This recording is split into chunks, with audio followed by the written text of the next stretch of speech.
Култунай көчөттөрү боюнча сөз кылмакчыбыз. Көчөттөрдүн 5 түрү сатыкка чыкты. Килери, Азия, Кебот, Альба, Солхи. Төртөө итальянский, бирөө корейский. Култунайлар буйруса сиздерди күтүүдө. Караңыздар, сезон башталды.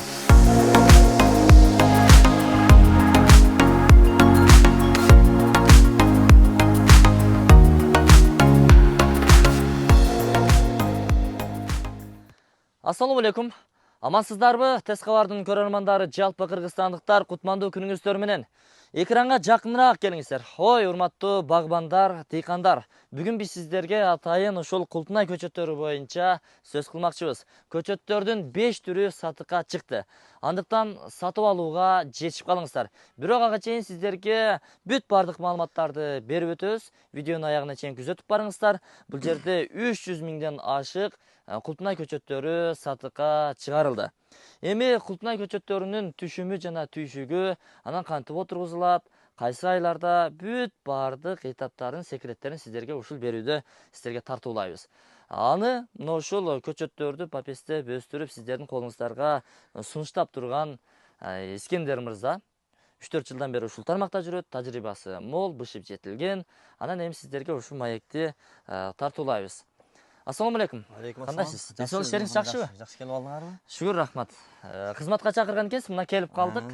Биздин көрүүчүлөр менен бир катар өзүңүздү тааныштырып, анан ошо темага кайрылып, Култунай боюнча сөз кылдык. Ассаламу алейкум, урматтуу клубника сүйүүчүлөрү жана кызыккандар.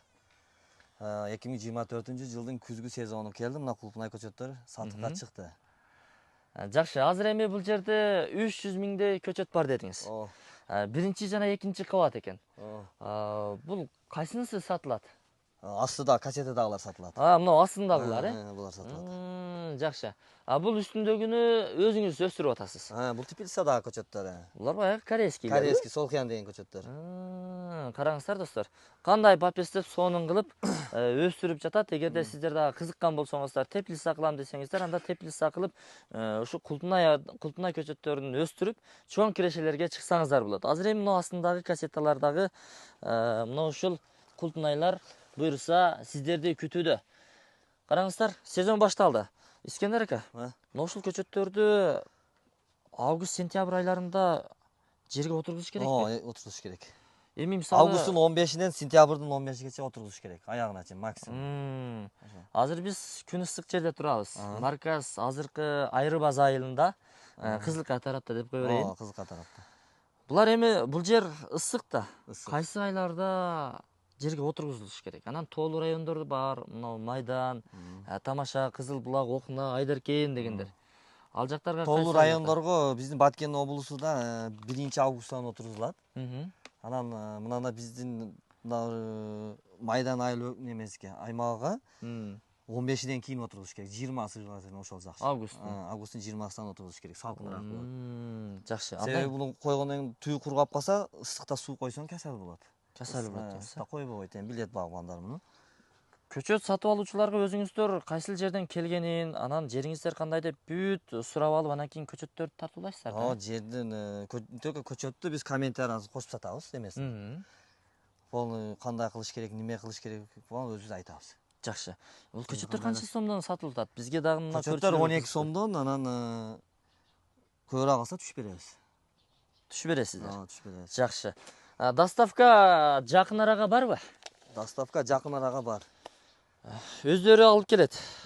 Бул жагы Кадамжагачы, бул жагы Карвангачы бар. Доставкасы. Бар. Өтө жакшы. Өтө сонун. Бул жерде эми канча түр бар? Бул жерде 5 түрү бар көчөттүн. Килери, Азия, Кебот, Альба, Солхиан. 5 түрү бар. Төртөө итальянский, бирөө корейский. Кайсы корейский? Мына ушулар. Сорту. Сорту Солхиан. Булар только теплицага болот, все сезонга деп айтылат. Бул негизи кайсы айларга чейин түшүмүн бере алат? Бул июньгача берет. Июньга чейин? Июньгача берет. Июль, август бербейт. 2 ай эсе калат. Жарым жыл түшүм бере берет экен. Жарым жылды ашып көп, андан көп берет. Бир жылда 12 ай болсо 2 ай эле бербейт. 10 ай түшүм береби? 10 ай түшүм берет. Ого. Бул Култунайдын эле көчөтү 12 сомдон сатылат, э? Жок, бул 30 сом. 30 сомбу? Бул Солхиян кымбат. Жүрүңүз. Аралаганча маек кура берели. Мгм. Анан сиз алдына түшүп алыңыз. Мен аркадан суроолорду бере берейин.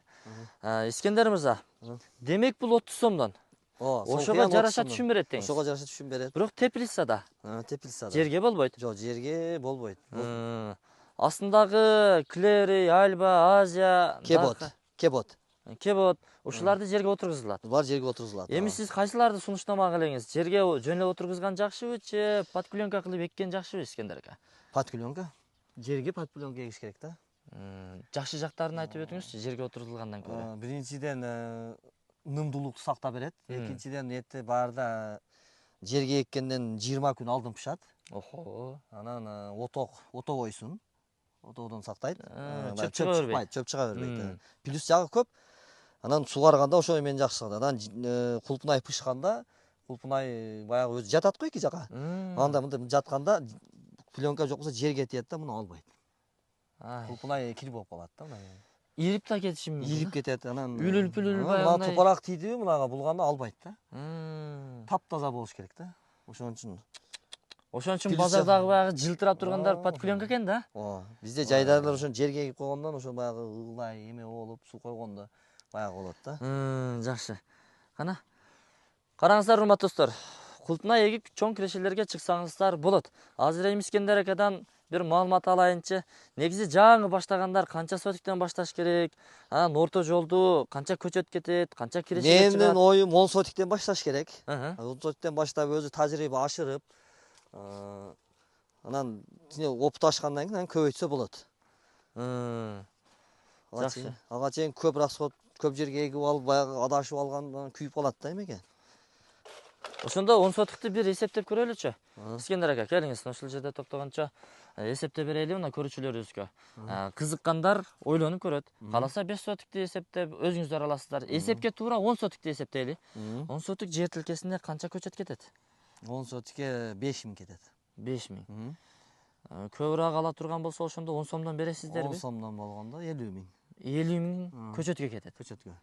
Андан сырткары подкленка эгем дей тургансызбы, кленкасы тамчылатып суугарууга өзүнүн каражаттары кетет, бассейн кылат. Ошолор канча расход кетет? Общий расходу 150ден 180гече максимум. Ошол жетет.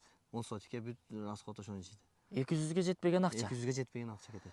Азыркы күндө. Мурда эми биз баштаган убакта көчөт 40 сом эле. Биз ал убакта көп кетти. Азыр көчөт арзандап калды. Азыр мындай эле. Жакшы. Эми сатып көрөлүчү. 150 000, 170 000дей расход кылды. Эми түшүмүнү берди. Орточо бир көчөт канча грамм түшүм берет? Тонна берет? Эң азы 200 грамм берет бир түбү. Анан 200 граммдан 400 граммга чейин. Карашыга карайт да, кантип карайт. Сиз багбан жакшы болсо, жакшы мери көңүл коюп караса, 400-500 граммга чейин берет. Демек, биз 200ден эле эсептеп туруп, азыркы 10 сотиктен канча тонна алат экенбиз? 10 сотиктен 200 граммдан болгондо 2 тонна алсын. 2 тонна алганда деле 300 000 болот. 150 сомдон сатканда эң пассена 150 сом. 150 сом. Антак бизде эрте пышат, бизде күн жакшы, бизде негизи 400 сом алда пышы баштайт. Ошондон түшүп күнү 50 сом, 20 сом болуп келип акырыда 150 сомго түшөт. Демек, урматтуу туугандар, 10 сотикти эсептеп чыгарыбыз эң арзан баада. Анан түшүмдү дагы өтө аз эсептедик.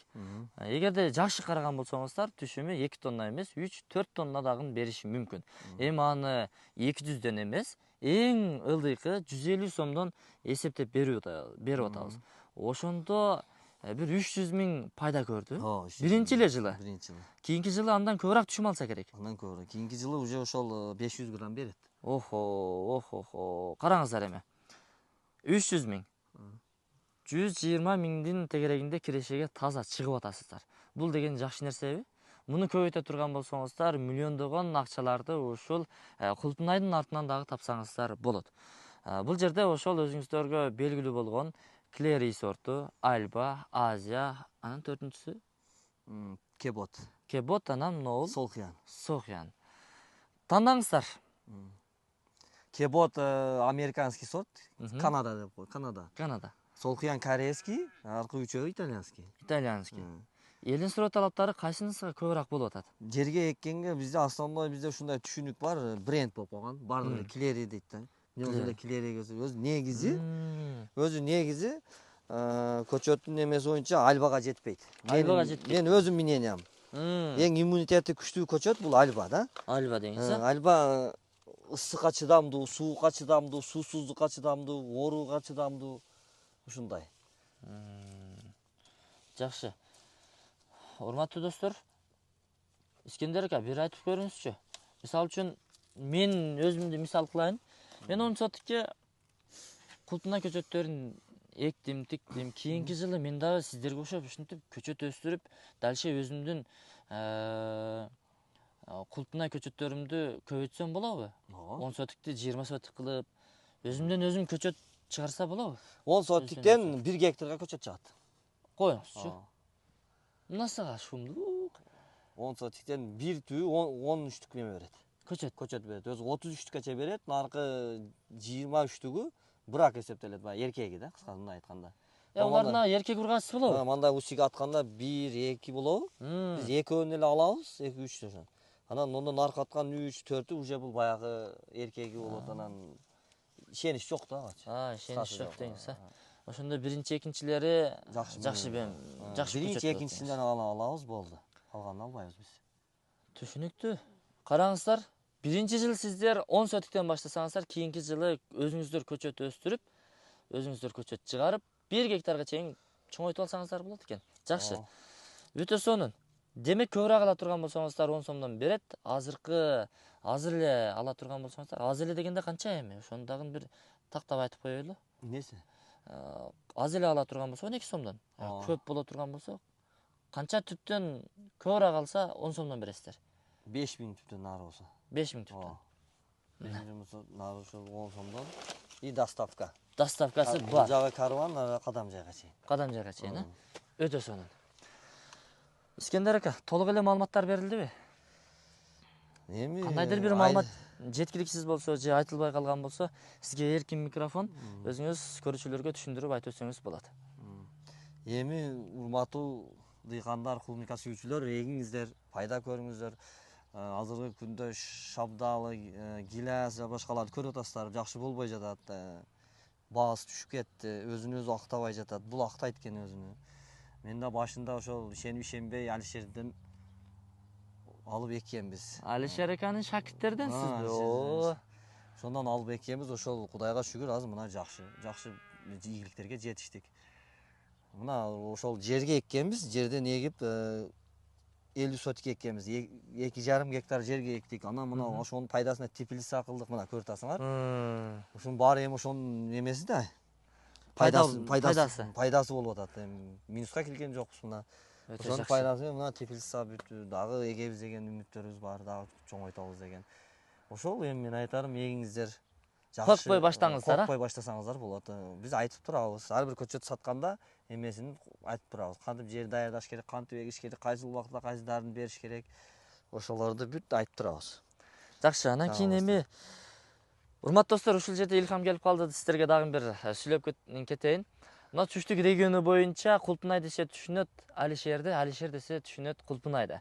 Себеби ушул Кулпунайлардын басымдуусун Алишер ака таркатты да.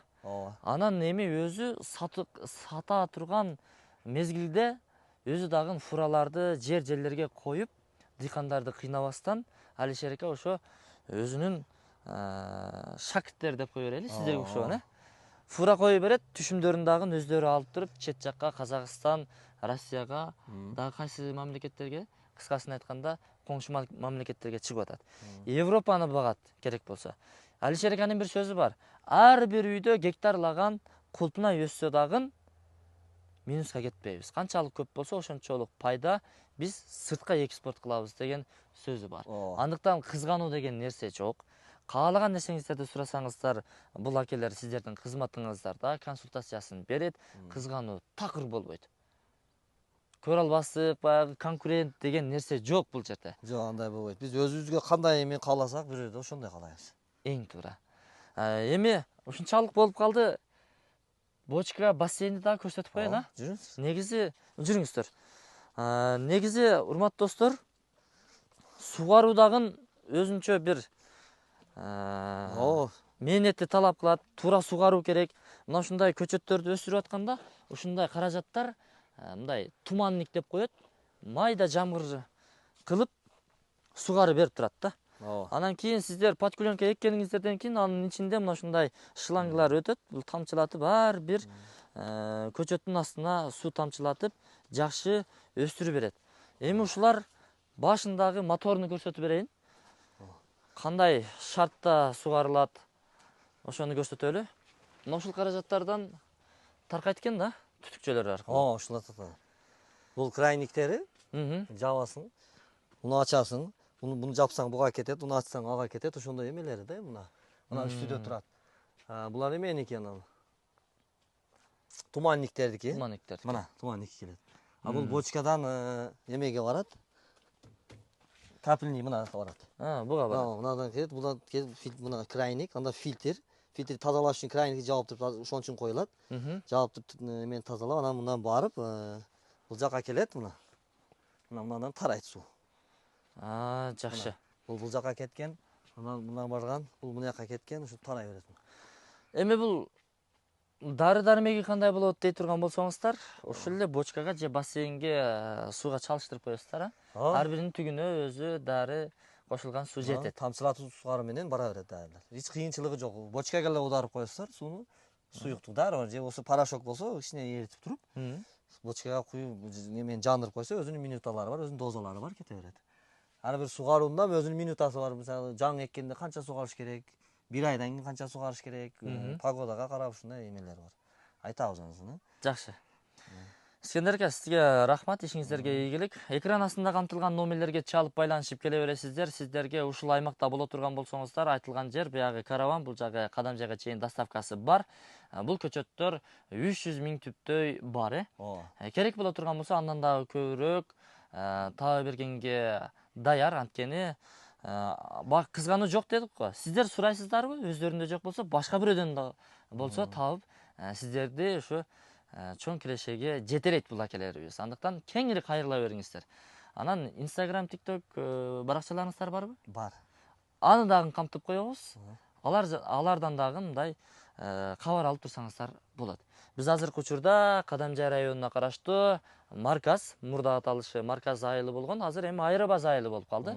Ош тараптан келгенде Кызылкадан өткөндөн кийин, эгерде Баткен тараптан келген болсоңуздар, Кызылкайга жетпей, ушул белгилүү бир даректе турабыз. Чала бересиздер, ардактуулар. Ар бириңиздердин үйүңүздөрдө ушундай култунай көчөттөрү өсүп, пышкан мезгилде ар бир көчөгө чоң-чоң фуралар келип токтосун. Ошол мезгилге жетели. Иншалла. Бизде эки жерде бар көчөт, ошол Айрыбазда, анан Разъезде бар мына. Анан биз баягы бар жокту бириксең жеңесиң дейт мына. Сол кылган коллегалар мына. Командабыз, шериктешибиз мына. Канатбек, Адилет. Жакшы. Шериктешибиз. Ушул эки жерде бар көчөт. Ушул кайсынысына болсо келе берет. Удобный болсо, каягына жакын болсо. Түшүнүктүү. Аманчылыкта жолушканча, анда биз бул чыгарылышты жыйынтыктадык. Бул видеону эгерде ушундай култунай өстүрөм деп кызыгып жүргөн жора жолдош, тууган уруңуздар, тааныштарыңыздар болсо, тезинен жөнөтүп коюңуздар. Аманчылыкта көрүшкөнчө.